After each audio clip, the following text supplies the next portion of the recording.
माननीय सदस्यगण, मैं 18वीं लोकसभा के सभी नवनिर्वाचित सदस्यों को बहुत बहुत बधाई और शुभकामनाएं देती हूँ। आप सभी यहाँ देश के मतदाताओं का विश्वास जीतकर आए हैं। देश सेवा और जन सेवा का ये सौभाग्य बहुत कम लोगों को मिलता है। मुझे पूरा विश्वास है आप राष्ट्र प्रथम की भावना के साथ अपना दायित्व निभाएंगे, 140 करोड़ देशवासियों की आकांक्षाओं की पूर्ति का माध्यम बनेंगे। मैं श्री ओम बिरला जी को लोकसभा के अध्यक्ष की गौरवपूर्ण भूमिका के निर्वहन के लिए शुभकामनाएं देती हूँ। उनके पास सार्वजनिक जीवन का बहुत व्यापक अनुभव है। मुझे विश्वास है कि वे लोकतांत्रिक परंपराओं को अपने कौशल से नई ऊंचाई से देने में सफल होंगे। माननीय सदस्यगण, मैं आज कोटि-कोटि देशवासियों को की तरफ से भारत के चुनाव आयोग का भी आभार व्यक्त करती हूँ। ये दुनिया का सबसे बड़ा चुनाव था। करीब 64 करोड़ मतदाताओं ने उत्साह और उमंग के साथ अपना कर्तव्य निभाया है। इस बार भी महिलाओं ने बढ़ चढ़कर मतदान में हिस्सा लिया है। इस चुनाव की बहुत सुखद तस्वीर जम्मू कश्मीर में भी सामने आए हैं। कश्मीर घाटी में वोटिंग के अनेक दशकों के रिकॉर्ड टूटे हैं। बीते 4 दशकों में कश्मीर में हमने बंद और हड़ताल के बीच कम मतदान का दौर ही देखा था। भारत के दुश्मन इसको वैश्विक मंचों पर जम्मू कश्मीर की राय के रूप में दुष्प्रचारित करते रहे, लेकिन इस बार कश्मीर घाटी ने देश और दुनिया में ऐसे हार ताकत को करारा जवाब दिया है। पहली बार इस लोकसभा चुनाव में घर पर जाकर भी मतदान कराया गया है।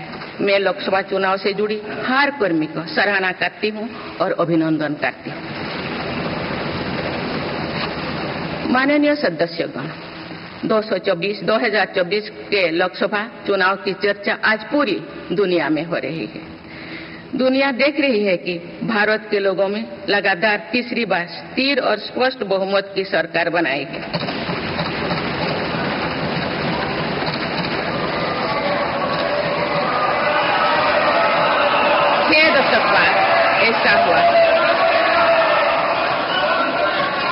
छह दशक बाद ऐसा हुआ है। ऐसा समय में जो भारत के लोगों की आकांक्षाएं सर्वोच्च स्तर पर है, लोगों ने मेरी सरकार पर लगातार तीसरी बार भरोसा जताया है।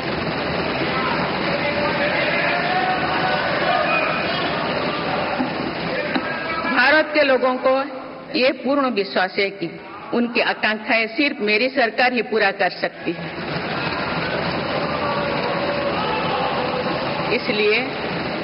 इसलिए 2024 का ये चुनाव नीति, नियत, निष्ठा और निर्णयों पर विश्वास का चुनाव रहा है। मजबूत और निर्णायक सरकार में विश्वास, सुशासन, स्थिरता और निरंतरता में विश्वास, ईमानदारी और कड़ी मेहनत में विश्वास, सुरक्षा और समृद्धि में विश्वास, सरकार की गारंटी और डिलीवरी पर विश्वास, विकसित भारत के संकल्प में विश्वास। मेरी सरकार ने 10 वर्षों से सेवा और सुशासन का जो मिशन चलाया है, ये उस पर मुहर है। ये जनादेश है कि भारत की विकसित बनाने का काम बिना रुके चलता रहे और भारत अपने लक्ष्यों की प्राप्ति करते रहे। माननीय सदस्यगण, 18वीं लोकसभा कई मायनों में एक ऐतिहासिक लोकसभा है। ये लोकसभा अमृतकाल के शुरुआती वर्षों में गठित हुई है। ये लोकसभा देश के संविधान को अपनाने के 75वें वर्षों की भी साक्षी बनेगी। मुझे विश्वास है कि इस लोकसभा में जन कल्याण के फसलों का नवीन अध्याय लिखा जाएगा। आगामी सत्रों में मेरी सरकार अपने इस कार्यकाल का पहला बजट पेश करने जा रही है। ये बजट सरकार की दूरगामी नीतियों और फ्यूचरिस्टिक विजन का एक प्रभावी दस्तावेज होगा। इस बजट में बड़े आर्थिक और सामाजिक निर्णयों के साथ ही अनेक ऐतिहासिक कदम भी देखने को मिलेंगे। भारत के तेज विकास की जन आकांक्षाओं का पूरा करने के लिए रिफॉर्म्स की गति अब और तेज की जाएगी। मेरी सरकार का मत है कि दुनिया भर में निवेशकों को आकर्षित करने के लिए राज्यों में स्वस्थ स्पर्धा हो। यही कॉम्पिटिटिव कोऑपरेटिव फेडरलिज्म की सच्ची स्पिरिट है। राज्यों के विकास से देश का विकास, इसी भावना के साथ हम आगे बढ़ते रहेंगे। माननीय सदस्यगण, रिफॉर्म, परफॉर्म और ट्रांसफॉर्म के संकल्प ने आज भारत को दुनिया की सबसे तेजी से बढ़ने वाली अर्थव्यवस्था बना दिया है। 10 साल में भारत 11वें नंबर की अर्थव्यवस्था से ऊपर उठकर 5वें नंबर पर पहुंचा है। साल 2021 से लेकर साल 2024 के बीच भारत में औसतन 8% की रफ्तार से विकास किया है और ये ग्रोथ सामान्य समय में नहीं हुई है। बीती वर्षों में हमने 100 साल की सबसे बड़ी आपात देखी। वैश्विक महामारी के कालखंड और विश्व के अलग अलग कोने में चल रही संघर्षों के बावजूद भारत ने ये विकास दर हासिल की है। ये बीते 10 साल के रिफॉर्म्स और राष्ट्रहित में के लिए किए गए फैसला के कारण संभव है। आज भारत अकेले ही दुनिया की ग्रोथ में 15% का योगदान दे रही है। अब मेरी सरकार भारत को विश्व की तीसरे नंबर की इकोनॉमी बनाने में जुटी हुई है। इस लक्ष्य की प्राप्ति विकसित भारत की नींव को भी मजबूत करने में काम करेगी। माननीय सदस्यगण, मेरी सरकार अर्थव्यवस्था के तीनों स्तंभों मैन्युफैक्चरिंग, सर्विसेज और एग्रीकल्चर को बराबर महत्व दे रही है। पीएलआई स्कीम्स और ईज ऑफ डूइंग बिजनेस से बड़े पैमाने पर निवेश और रोजगार के अवसर बढ़ रही है। पारंपरिक सेक्टर्स के साथ साथ सनराइज सेक्टर्स को भी मिशन मोड पर बढ़ावा दिया जा रहा है। चाहे सेमीकंडक्टर हो या सोलर हो, चाहे इलेक्ट्रिक व्हीकल हो या इलेक्ट्रॉनिक्स गुड्स हो, चाहे ग्रीन हाइड्रोजन हो या बैटरीज हो, चाहे एयरक्राफ्ट कैरियर्स हो या फाइटर जेट्स हो, भारत इन सब सेक्टर्स में अपना विस्तार कर रहा है। लॉजिस्टिक्स कॉस्ट को कम करने के लिए भी मेरी सरकार लगातार प्रयास कर रही है। सरकार सर्विस सेक्टर को भी मजबूत करने में जुटे हैं। आज आईटी से लेकर टूरिज्म तक, हेल्थ से लेकर वेलनेस तक हर सेक्टर में भारत लीडर बन रहा है और इससे बड़ी संख्या में रोजगार और स्वरोजगार के नए मौके बन रहे हैं। माननीय सदस्यगण, पिछले 10 वर्षों में मेरी सरकार द्वारा ग्रामीण अर्थव्यवस्था के हर पहलू पर बहुत जोर दिया गया है। गांव में कृषि आधारित उद्योगों, डेयरी और फिशरीज आधारित उद्योगों का विस्तार किया जा रहा है। इसमें भी सहकारिता को प्राथमिकता दी गई है। सरकार किसानों उत्पाद संघ, एफपीओ और फैक्स जैसे सरकारी संगठनों का एक बड़ा नेटवर्क बना रही है। छोटे किसानों की बड़ी समस्या भंडारण से जुड़े होती है, इसलिए मेरी सरकार ने सहकारिता क्षेत्र में दुनिया की सबसे बड़ी भंडारण योजना पर काम शुरू कर चुकी है। किसान अपने छोटे खर्चे पूरे करने के लिए इसके लिए पीएम किसान सम्मान निधि के तहत उन्हें 3,20,000 करोड़ रुपये से ज्यादा राशि दे सकते हैं। मेरी सरकार के नई कार्यकाल के शुरुआत दिनों से ही किसानों को 20,000 करोड़ रुपया से अधिक की राशि ट्रांसफर की जा चुकी है। सरकार ने खरीफ फसलों के लिए एमएसपी में भी रिकॉर्ड वृद्धि की है। माननीय सदस्यगण, आज का भारत अपनी वर्तमान जरूरतों को ध्यान में रखते हुए अपनी कृषि व्यवस्था में बदलाव कर रहा है। हम ज्यादा से ज्यादा आत्मनिर्भर हो और ज्यादा से ज्यादा निर्यात से किसानों की आमदनी बढ़े, इस सोच के साथ नीतियां बनाई गई है, निर्णय लिए गए हैं। जैसे भारत दलहन और तिलहन में दूसरे देशों पर निर्भरता कम करने के लिए देश के किसानों को हर संभव मदद दे रहे हैं। ग्लोबल मार्केट में इस तरह के फूड प्रोडक्ट की डिमांड ज्यादा है, इसके आधार पर नई रणनीति बनाई जा रही है।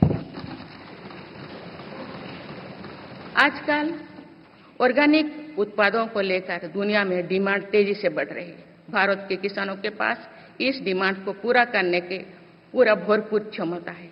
इसलिए सरकार प्राकृतिक खेती और इससे जुड़ी उत्पादों की सप्लाई चेन को सशक्त कर रही है। ऐसे प्रयासों से किसानों का खेती पर होने वाला खर्च भी कम होगा और उनकी आय भी और बढ़ेगी। माननीय सदस्यगण, आज का भारत दुनिया की चुनौतियां बढ़ाने के लिए नहीं बल्कि दुनिया को समाधान देने के लिए माना जाता है। विश्व बंधु के तौर पर भारत ने अनेक वैश्विक समस्याओं के समाधान को लेकर पहल की है। जलवायु परिवर्तन से लेकर खाद्य सुरक्षा तक, पोषण से लेकर सस्टेनेबल एग्रीकल्चर तक हम अनेक समाधान दे रहे हैं। हमारे मोटे अनाज श्री अन्न की पहुंच सुपर फूड के तौर पर दुनिया के कोने कोने में हो, इसके लिए भी अभियान चल रहा है। भारत की पहल पर पूरी दुनिया ने वर्ष 2023 में इंटरनेशनल मिलेट्स ईयर मनाया है। आपने देखा है, हाल ही में पूरी दुनिया ने अंतर्राष्ट्रीय योग दिवस भी मनाया है। भारत की इस महान परंपरा की प्रतिष्ठा विश्व में लगातार बढ़ रही है। योग और आयुष को बढ़ावा देकर भारत एक स्वस्थ विश्व के निर्माण में मदद कर रही है। मेरी सरकार ने रिन्यूएबल एनर्जी क्षमता भी कई गुना बढ़ाई है। हम जलवायु से जुड़े लक्ष्यों को निर्धारित समय से पहले प्राप्त करने की दिशा दिखा रहा है। नेट जीरो के लिए आज भारत के प्रयास कई दूसरे देशों को प्रेरित कर रहे हैं। इंटरनेशनल सोलर अलायंस जैसे पहल पर आज रिकॉर्ड संख्या में दुनिया के देश हमारे साथ जुड़े हैं। माननीय सदस्यगण, आने वाला समय ग्रीन एरा यानी हरित युग का है। मेरी सरकार इसके लिए भी हर जरूरी कदम उठा रही है। हम हरित उद्योगों पर निवेश बढ़ा रहे हैं, जिससे ग्रीन जॉब्स भी बढ़े हैं। ग्रीन एनर्जी हो या फिर ग्रीन मोबिलिटी, हर मोर्चे पर हम बड़े लक्ष्यों के साथ काम कर रहे हैं। मेरी सरकार अपने शहरों को दुनिया के बेहतरीन लिविंग स्पेस बनाने के लिए भी प्रतिबद्ध है। प्रदूषण से मुक्त, साफ सुथरे और सुविधा युक्त शहरों में रहना भारत के नागरिकों का हक है। विशेष रूप से छोटी शहरें और कस्बे में बीते 10 वर्षों से अभूतपूर्व निवेश किया गया है। भारत में आज दुनिया का तीसरे सबसे बड़ा डोमेस्टिक एविएशन मार्केट है। अप्रैल 2014 में भारत में सिर्फ 209 एयरलाइन रूट्स थे। अप्रैल 2024 में इनकी संख्या बढ़कर 605 हो गया है। हवाई यात्रा में हो रहे इस विस्तार का सीधा लाभ टियर 2, टियर 3 शहरों को हो रहा है। 10 वर्षों में देश के 21 शहरों तक मेट्रो सुविधाएं पहुंची है। वंदे मेट्रो जैसे कई योजनाएं पर काम चल रही है। भारत का पब्लिक ट्रांसपोर्ट दुनिया में बेहतरीन हो, इस लक्ष्य के साथ मेरी सरकार काम कर रही है। माननीय सदस्यगण, मेरा सरकार इन आधुनिक मापदंड पर काम कर रही है, जिससे भारत विकसित देश के सामने बराबरी से खड़े हो सके। इंफ्रास्ट्रक्चर का विकास इस दिशा में बदलते भारत की नई तस्वीर के रूप में उभारा है। मेरी सरकार ने 10 वर्षों में पीएम ग्रामीण सड़क योजना के तहत गांव में 3,80,000 किलोमीटर से ज्यादा सड़कें बनाई हैं। आज भारत में नेशनल हाईवेज और एक्सप्रेसवेज का जाल बिछ रहा है। नेशनल हाईवेज बनाने की गति में भी 2 गुनी से अधिक की वृद्धि हुई है। अहमदाबाद मुंबई के बीच हाई स्पीड रेल इकोसिस्टम का निर्माण कार्य भी तेजी से आगे बढ़ रहे हैं। मेरी सरकार ने उत्तर, दक्षिण और पूर्वी भारत के बुलेट ट्रेन कॉरिडोर्स के लिए फिजिबिलिटी स्टडीज शुरू करने का फैसला किया है। पहली बार देश में अंतर्देशीय जल मार्गों के विकास पर इतने व्यापक रूप से काम शुरू हुआ है। इसका बड़ा लाभ नॉर्थ ईस्ट को होगा। मेरी सरकार ने नॉर्थ ईस्ट के विकास के लिए 10 वर्षों में आवंटन में 4 गुना से अधिक की वृद्धि की है। सरकार इस क्षेत्र को आर्कटिक पॉलिसी के तहत स्ट्रेटेजिक गेटवेज बनाने के लिए काम कर रही है। नॉर्थ ईस्ट में हर तरह की कनेक्टिविटी का बढ़ाया जा रहा है। शिक्षा, स्वास्थ्य, पर्यटन, रोजगार, हर क्षेत्र में विकास कार्यों को आगे बढ़ाया जा रहा है। असम में 27,000 करोड़ रुपए की लागत से सेमीकंडक्टर प्लांट बनाया जा रहा है। यानी north east made in India chips को भी सेंटर होने वाला है। मेरी सरकार नॉर्थ ईस्ट में स्थायी शांति के लिए निरंतर काम कर रही है। पिछले इस 10 वर्षों में अनेक पुराने विवादों को हल किया गया, अनेक अहम समझौते हुई है। नॉर्थ ईस्ट में अशांत क्षेत्रों में तेज विकास करके चरणबद्ध तरीके से अवसाद हटाने का काम भी जारी है। देश के हर क्षेत्र में विकास के ये नए आयाम भारत के भविष्य का उद्घोष कर रहे हैं। माननीय सदस्य, वुमेन लेड डेवलपमेंट के लिए समर्पित मेरी सरकार ने महिला सशक्तिकरण के एक नई युग की शुरुआत की है। देश की नारी शक्ति लंबे समय तक लोकसभा और विधानसभा में अधिक भागीदारी की मांग कर रही थी। आप उनके पास नारी शक्ति बंधन अधिनियम की ताकत है। सरकार की योजनाओं की वजह से पिछले 1 दशक में महिलाओं का आर्थिक सामर्थ्य बढ़ा है। आप जानते हैं कि बीते 10 वर्षों में बने 4 करोड़ पीएम आवास में से ज्यादातर महिलाओं के नाम ही आवंटित हुई है। आप तीसरी कार्यकाल के शुरुआत में ही सरकार ने 3 करोड़ नए घर बनाने की स्वीकृति दे दी है। इनमें से भी अधिकतर घर महिलाओं के नाम पर ही आवंटित होंगे। बीते 10 वर्षों में 10 करोड़ महिलाएं सेल्फ हेल्प ग्रुप से जुड़े हैं। मेरी सरकार ने 3 करोड़ महिलाओं को लखपति दीदी बनाने के लिए व्यापक अभियान चलाए हैं। इसके लिए सेल्फ हेल्प ग्रुप्स को आर्थिक मदद भी बढ़ाई जा रही है। सरकार का प्रयास है कि महिलाओं का कौशल बढ़े, कमाई के साधन बढ़े और उनका सम्मान भी बढ़े। नमो ड्रोन दीदी योजना इस लक्ष्य की पूर्ति में सहायक बन रही है। इस योजना के तहत हजारों सेल्फ हेल्प ग्रुप्स की महिलाओं को ड्रोन दिए जा रहे हैं। ड्रोन पायलट बनने की ट्रेनिंग भी दी जा रही है। मेरी सरकार ने हाल ही में कृषि खेती सखी कार्यक्रम भी शुरू किया है। इसके तहत अभी तक सेल्फ हेल्प ग्रुप्स की 30,000 महिलाओं को कृषि सखी के रूप में प्रमाण पत्र दिए गए हैं।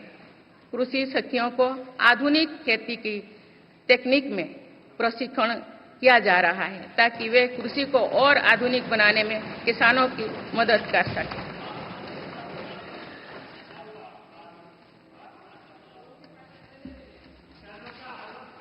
माननीय सदस्यगण, मेरी सरकार का ये भी प्रयास है कि महिलाएं अधिक से अधिक बचत कर सके।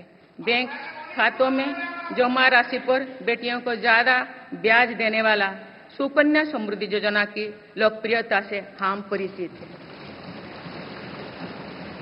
मुफ्त राशन और सस्ते गैस सिलेंडर की योजना से महिलाओं को बहुत लाभ हो रहा है। अब मेरी सरकार बिजली का बिल जीरो करने और बिजली बेचकर कमाई करने की योजना भी लाई है।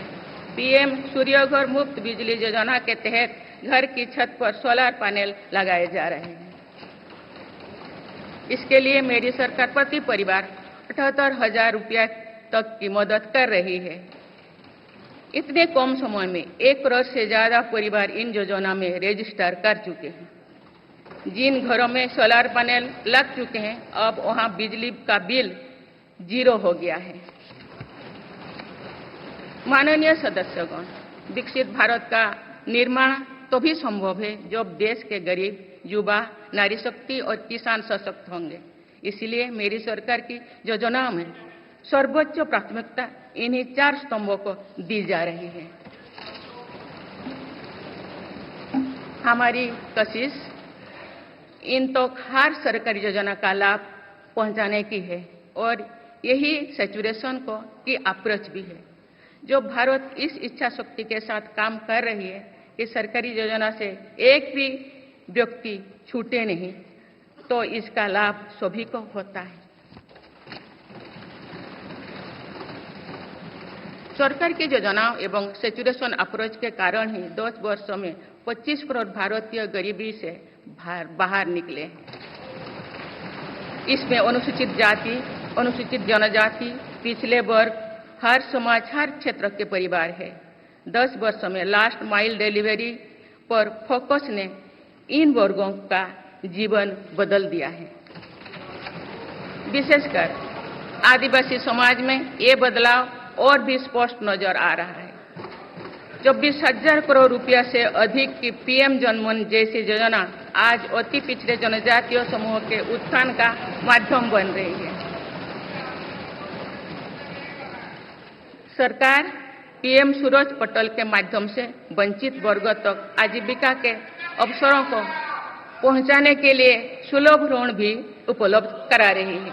मेरी सरकार दिव्यांग भाइयों और बहनों के लिए किफायती और स्वदेशी सहायक उपकरण विकसित कर रही है। देश भर में प्रधानमंत्री दिव्याशा केंद्रों का भी विस्तार किया जा रहा है। वंचितों की सेवा का ये संकल्प ही सच्चा सामाजिक न्याय है।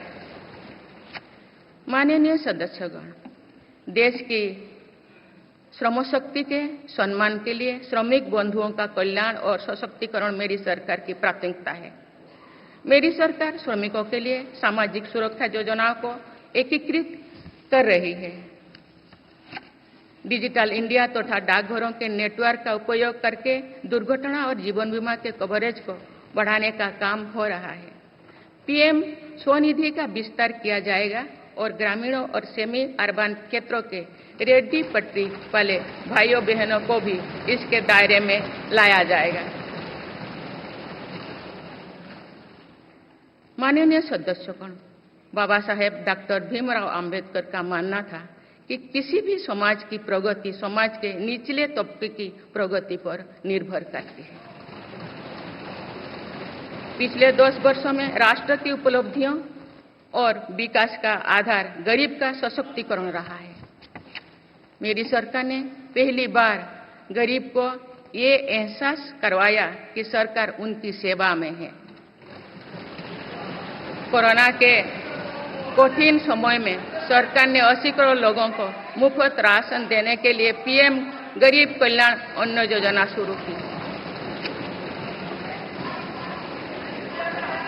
इस योजना का लाभ उन परिवारों को भी मिल रहा है जो गरीबी से बाहर निकले हैं, ताकि उनके कदम वापस पीछे ना जाए। स्वच्छ भारत अभियान में भी गरीब के जीवन की गरिमा से लेकर उसके स्वास्थ्य तक का राष्ट्रीय महत्व का विषय बनाया है। पहली बार देश में करोड़ों गरीबों के लिए शौचालय बनाया गया है। ये प्रयास हमें आश्वस्त करते हैं कि देश आज महात्मा गांधी के आदर्शों का सच्चे अर्थों में अनुसरण कर रहा है। मेरी सरकार 55 करोड़ लाभार्थियों को आयुष्मान भारत योजना के तहत मुफ्त स्वास्थ्य सेवाएं भी उपलब्ध करवाए हैं। देश में 25,000 जन औषधि केंद्रों को खोलने का काम भी तेजी से चल रहा है। आप इस क्षेत्र में सरकार एक और निर्णय लेने जा रही है। अब आयुष्मान भारत योजना के तहत मुफ्त इलाज का लाभ 70 वर्षों से अधिक उम्र के सभी बुजुर्गों को भी मिलेगा।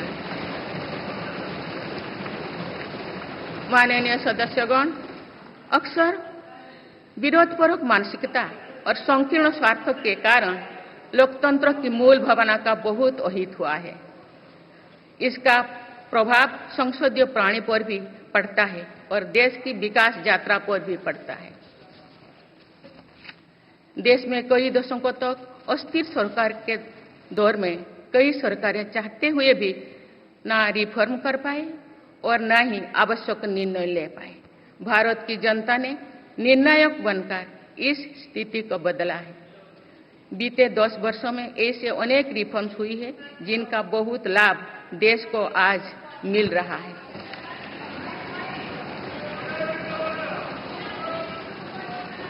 जब ये रिफॉर्म्स किए जा रहे थे तो भी इनका विरोध किया गया था। नकारात्मकता फैसले की कोशिश की गई थी, लेकिन ये सारे रिफॉर्म्स समय की कसौटी पर खरे साबित हुए हैं। 2 साल पहले भारत के बैंकिंग सेक्टर को डूबने से बचाने के लिए सरकार ने बैंकिंग रिफॉर्म्स किए, आईबीसी जैसी कानून बनाए। आज इन्हीं रिफॉर्म्स ने भारत के बैंकिंग सेक्टर को दुनिया के सबसे मजबूत बैंकिंग सेक्टर में से एक बना लिया। हमारे सार्वजनिक क्षेत्रों के बैंक आज मजबूत और लाभदायक है। सार्वजनिक क्षेत्रों के बैंकों के लाभ 2023-24 में 1.4 लाख करोड़ रुपए को पार कर गया, जो पिछले वर्षों की तुलना में 35% अधिक है। हमारे बैंकों की मजबूती उन्हें ऋण आधार का विस्तार करने और राष्ट्र के आर्थिक विकास में योगदान करने के लिए सक्षम बनाती है। सरकारी बैंकों का एनपीए भी लगातार कम हो रही है। आज एसबीआई रिकॉर्ड मुनाफे पर है। आज एलआईसी पहले से कहीं अधिक मजबूत है। आज एचएएल भी देश की डिफेंस इंडस्ट्री को ताकत दे रही है। आज जीएसटी भारत की इकोनॉमी को फॉर्मलाइज करने का, व्यापार कारोबार को आसान बनाने का माध्यम बना रहे हैं। अप्रैल महीने में पहली बार जीएसटी कलेक्शन ने 2 लाख करोड़ रुपए का स्तर पार कर गया है। इससे राज्यों की आर्थिक ताकत भी बढ़ी है। डिजिटल इंडिया और डिजिटल पेमेंट्स के प्रति भी आज पूरा विश्व आकर्षित हो रही है। माननीय सदस्यगण, एक सशक्त भारत के लिए हमारे सैन्य बलों में आधुनिकता जरूरी है। युद्ध की स्थिति में हम सर्वश्रेष्ठ रहे, इसके लिए सेनाओं में रिफॉर्म्स की प्रक्रिया निरंतर जारी रहनी चाहिए। इसी सोच के साथ मेरी सरकार ने बीते 10 वर्षों में डिफेंस सेक्टर में अनेक रिफॉर्म्स किए हैं। जीडीएस जैसे रिफॉर्म्स ने हमारी सेनाओं को नई मजबूती दी है। मेरी सरकार ने डिफेंस सेक्टर को आत्मनिर्भर बनाने के कई महत्वपूर्ण कदम उठाए हैं। ऑर्डिनेंस फैक्ट्रीज के रिफॉर्म से डिफेंस सेक्टर को बहुत लाभ हुआ है। 40 से अधिक ऑर्डिनेंस फैक्ट्रीज को 7 निगमों में संगठित करने से उनकी क्षमता और दक्षता दोनों बढ़ी है। ऐसे ही रिफॉर्म्स के कारण भारत आज 1 लाख करोड़ रुपए से अधिक की डिफेंस मैन्युफैक्चरिंग कर रहा है। पिछले एक दशक में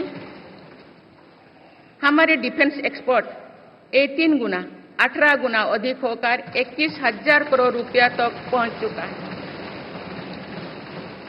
फिलीपींस के साथ ब्रह्मास मिसाइल का रक्षा सौदा डिफेंस एक्सपोर्ट के क्षेत्र में भारत की पहचान मजबूत कर रहा है। सरकार ने युवाओं और उनके स्टार्टअप्स को बढ़ावा देकर आत्मनिर्भर डिफेंस सेक्टर की मजबूत नींव तैयार की है।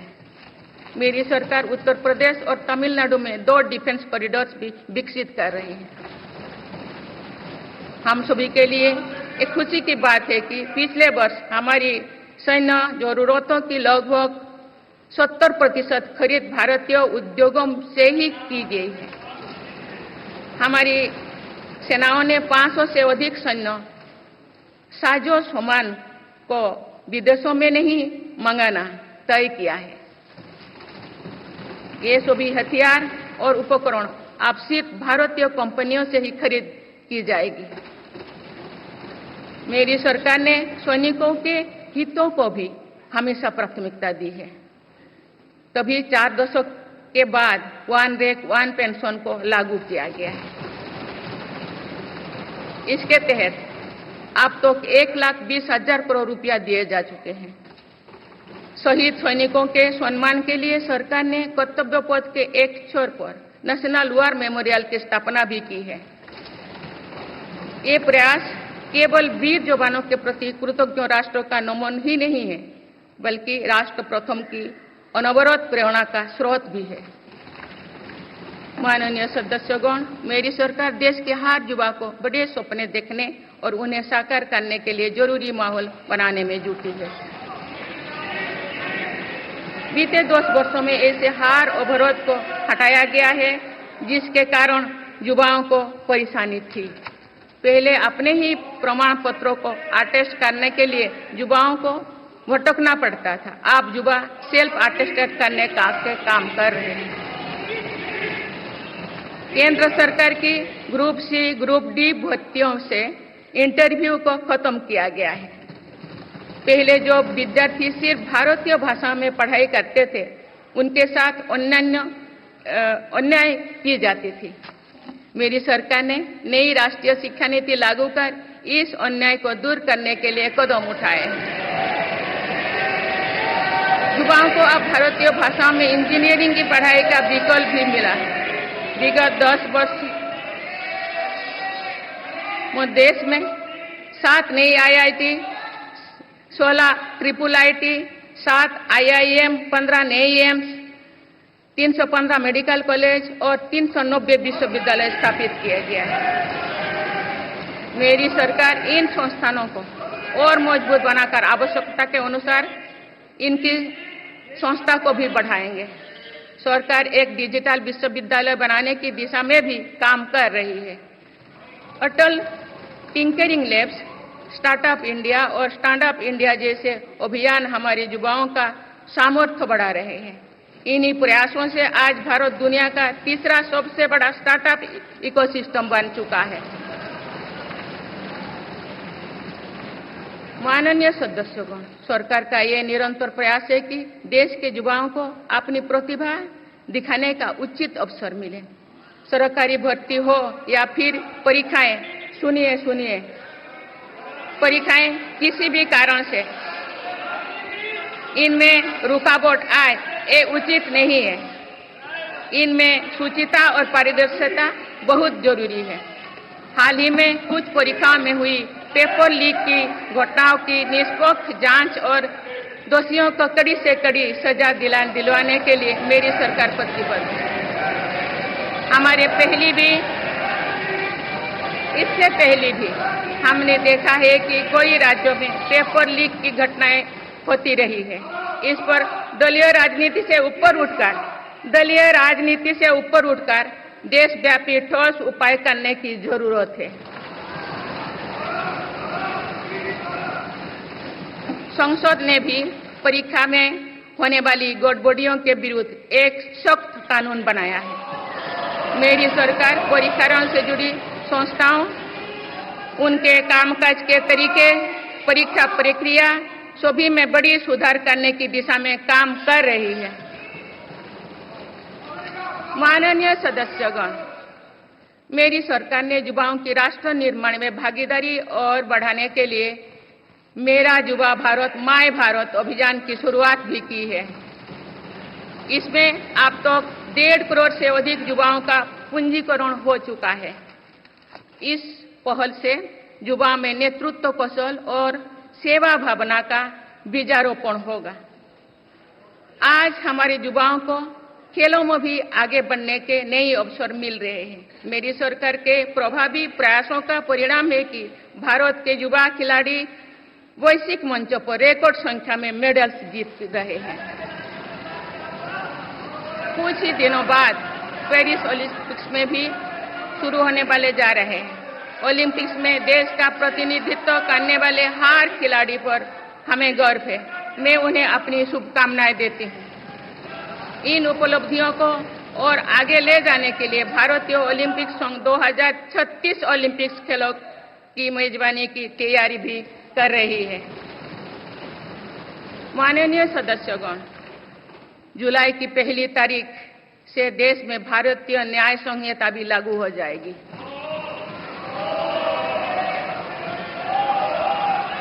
अंग्रेजी राज में गुलामों को दौड़ देने की मानसिकता थी। दुर्भाग्य से आजादी के अनेक दशकों तक गुलामी के दौर की यही दंड व्यवस्था चलती रही।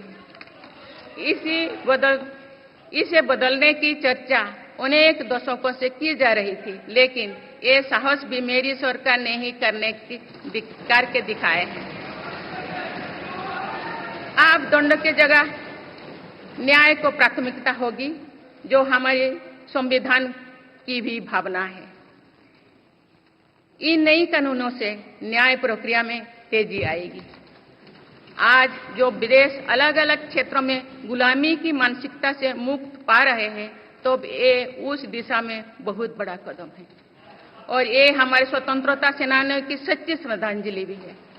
मेरा सरकार ने सीएए कानून के तहत शरणार्थियों को नागरिकता देना शुरू कर दिया है। इससे बंटवारे से पीड़ित अनेक परिवारों के लिए सम्मान का जीवन जीना तय हुआ है। जिन परिवारों को सीएए के तहत नागरिकता मिली है, मैं उनके बेहतर भविष्य की कामना करती हूँ।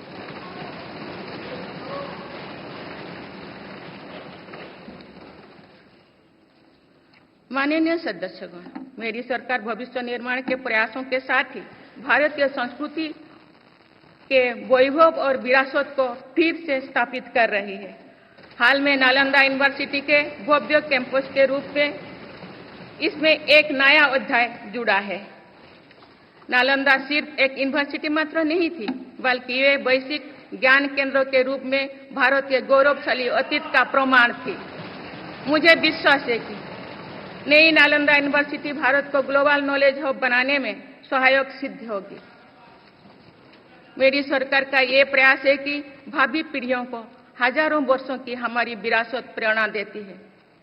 इसलिए पूरे देश में तीर्थस्थलों को आस्था और आध्यात्म के केंद्रों को सजाया संवारा जा रहा है। माननीय सदस्यगण, मेरी सरकार विकास के साथ ही विरासत पर भी उतना ही गर्व करते हुए काम कर रही है। विरासत पर गर्व का ये संकल्प आज अनुसूचित जाति, अनुसूचित जनजाति, वंचित वर्ग और सर्व समाज के गौरव का प्रतीक बन रहा है। मेरी सरकार ने भगवान बिरसा मुंडा के जन्म दिवस को जनजातीय गौरव दिवस के रूप में मनाने की शुरुआत की है। अब अगले वर्ष भगवान बिरसा मुंडा की 150वीं जयंती के पूरे देश में धूमधाम से मनाया जाएगा। देश रानी दुर्गावती की 500वीं जयंती को भी व्यापक स्तर पर मना रहा है।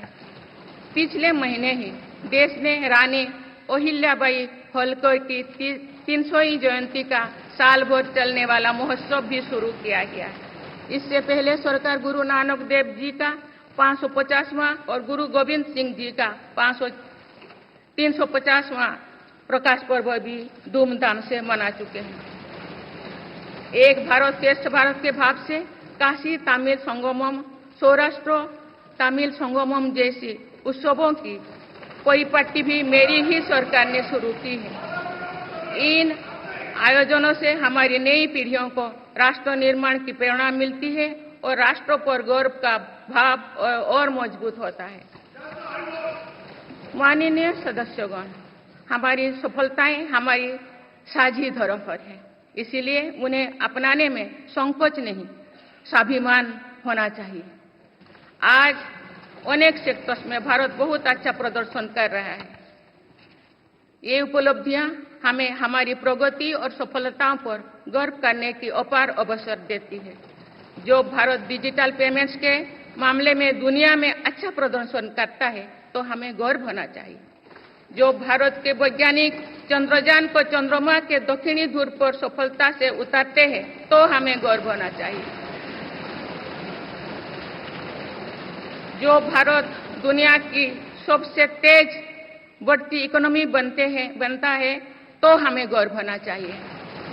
जो भारत इतना बड़ा चुनाव अभियान बिना बड़ी हिंसा और अराजकता से पूरा कराए तो भी हमें गर्व होना चाहिए।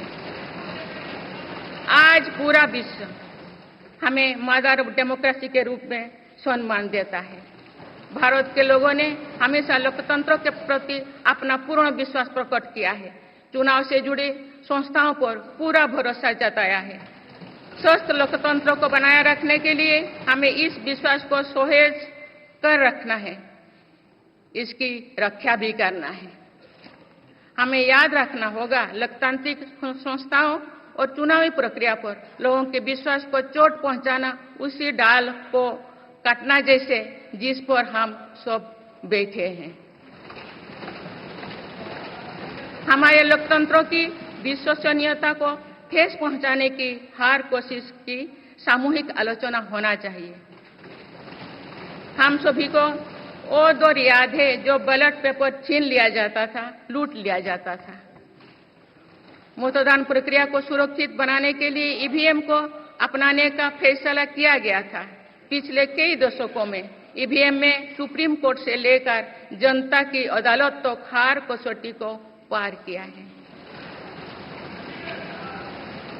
माननीय सदस्यगण, मैं आप सभी सदस्यों से अपनी कुछ और चिंताएं भी साझा करना चाहती हूँ। मैं चाहूंगी कि आप सभी इन विषयों पर चिंतन मनन करके इन विषयों पर ठोस और सकारात्मक परिणाम देश को दें। आज की संचार क्रांति के युग है में विघटनकारी ताकतें लोकतंत्र को कमजोर करने और समाज में दरार डालने की साजिश रच रहे हैं। ये ताकतें देश के भीतर भी है और देश के बाहर भी संचालित हो रहे हैं। इसके द्वारा अफवाह फैलाने का, जनता को भ्रम में डालने का, मिस इन्फॉर्मेशन का सहारा लिया जा रहा है। इस स्थिति को ऐसे ही बेरोक-टोक नहीं चलने दिया जा सकता है। आज के समय में टेक्नोलॉजी हर दिन और उन्नत हो रही है। ऐसे में मानवता के विरुद्ध इनका गलत उपयोग बहुत घातक है। भारत ने विश्व मंच पर भी इन चिंताओं को प्रकट किया है और एक ग्लोबल फ्रेमवर्क की वकालत की है।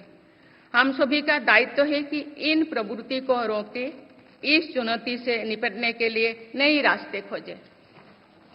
माननीय सदस्यगण, 21वीं सदी के इस तीसरे दशक में आज ग्लोबल ऑर्डर एक नया शक्ल ले रहा है।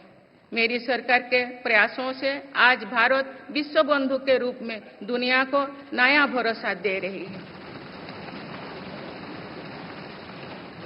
मानव केंद्रित अप्रोच रखने की वजह से भारत आज किसी भी संकट के समय फास्ट रेस्पॉन्डर और ग्लोबल साउथ की बुलंद आवाज बना है। कोरोना का महासंकट हो, भूकंप जैसी कोई त्रासदी हो या फिर युद्धों की स्थितियां, भारत मानवता को बचाने में आगे रहा है। भारत को देखने का विश्व का नजरिया कैसे बदला है, ये इटली में हुई G7 समिट में भी हम सभी ने अनुभव किया है। भारत ने अपनी G20 अध्यक्षता के दौरान भी विश्व को अनेक मुद्दों पर एकजुट किया है। भारत की अध्यक्षता के दौरान ही अफ्रीकन यूनियन को G20 का स्थायी सदस्य बनाया गया है।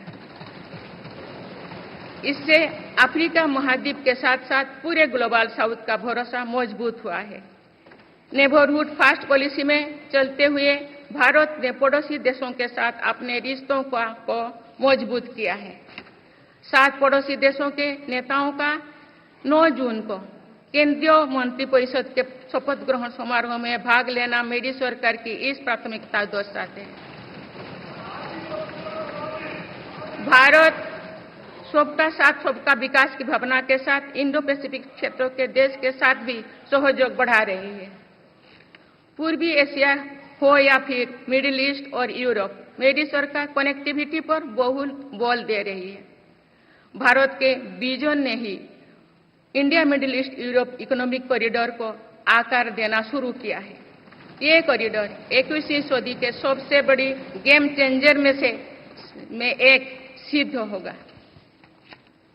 माननीय सदस्यगण, आने वाला कुछ महीने में भारत एक गणतंत्र के रूप में 75वें वर्ष पूरी करने जा रहे हैं। भारत का संविधान बीते दशकों में हर कसौटी पर खरा उतरा है। जब संविधान बन रहा था तो भी दुनिया में ऐसे ताकतें थे जो भारत के असफल होने की कामना कर रही थी। देश में संविधान लागू होने के बाद भी संविधान पर अनेक बार हमले हुए हैं। आज 27 जून है। 25 जून 1975 को लागू हुआ आपातकाल संविधान पर सीधे हमले का सबसे बड़ा और काला अध्याय था।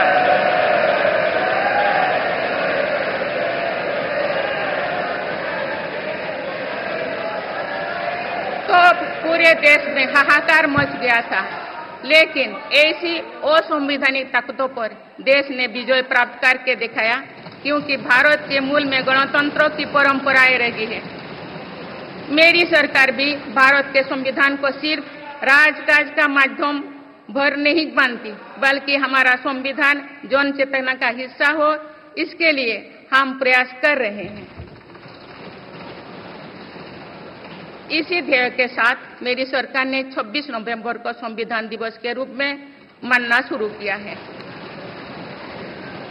आप भारत के उस भूभाग हमारे जम्मू कश्मीर में भी संविधान पूरी तरह लागू हो गया है, जहां आर्टिकल 370 की वजह से स्थितियां कुछ और थी। माननीय सदस्यगण, राष्ट्र की उपलब्धियों के निर्धारण इस बात से होता है कि हम अपने दायित्वों का निर्वहन कितनी निष्ठा से कर रहे हैं। 18 लोकसभा में कई नए सदस्य पहली बार संसदीय प्रणाली का हिस्सा बने हैं। पुराने सदस्य भी नई उत्साह के साथ आए हैं। आप सभी जानते हैं कि आज का समय हर प्रकार से भारत के लिए बहुत अनुकूल है। आने वाले वर्षों में भारत की सरकार और संसद का क्या निर्णय लेती है, क्या नीतियां बनाती है, इस पर पूरा विश्व की नजर है। इस अनुकूल समय का अधिक से अधिक लाभ देश को मिले, ये दायित्व सरकार के साथ साथ संसद के हर सदस्य का भी होना चाहिए। पिछले 10 वर्षों में जो रिफॉर्म्स हुई है, जो नया आत्मविश्वास देश में आया है, इससे हम विकसित भारत बनाने के लिए नई गति प्राप्त कर चुके हैं। हम सभी को ये हमेशा ध्यान रखना है कि विकसित भारत का निर्माण देश के हर नागरिक की आकांक्षा है, संकल्प भी है। इस संकल्प की सिद्धि में अवरोध पैदा ना हो, ये हम सभी का दायित्व है भी, कर्तव्य भी है।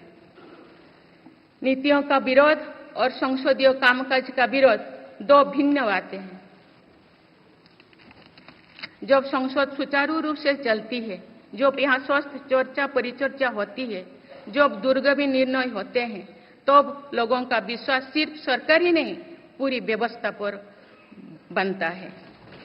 इसीलिए मुझे भरोसा है कि संसद के पल पल का सदुपयोग होगा, जनहित को प्राथमिकता मिलेगा। माननीय सदस्यगण, हमारे वेदों में हमारे ऋषियों ने हमें कुछ नीति वाणी दिए हैं, जैसे कि समान मंत्र हो समिति ही समानी की प्रेरणा दी है। अर्थात हम एक समान विचार और लक्ष्य लेकर एक साथ काम करें। यही इस संसद की मूल भावना है। इसलिए जब भारत तीसरी नंबर की इकोनॉमी बनेगा, तो देश की इस सफलता में आपकी भी सहभागिता होगी। हम जब 2027 में आजादी की शताब्दी का उत्सव विकसित भारत के रूप में मनाएंगे, तो इस पीढ़ी को भी श्रेय मिलेगा। आज हमारे युवाओं में जो सामर्थ्य है, आज हमारे संकल्प में जो निष्ठा है, हमारी जो असंभव सी लगने वाली उपलब्धियां हैं, ये इस बात का प्रमाण है कि आने वाला दौर भारत का दौर है। ये सदी भारत की सदी है और इसका प्रभाव आने वाली 1000 वर्षों तक रहेगा। आइए हम सब मिलकर पूर्ण कर्तव्यनिष्ठा के साथ राष्ट्रीय संकल्पों की सिद्धि में जुट जाएं, विकसित भारत बनाएं। आप सभी को मेरा बहुत बहुत बहुत शुभकामनाएं। धन्यवाद। जय हिंद, जय भारत।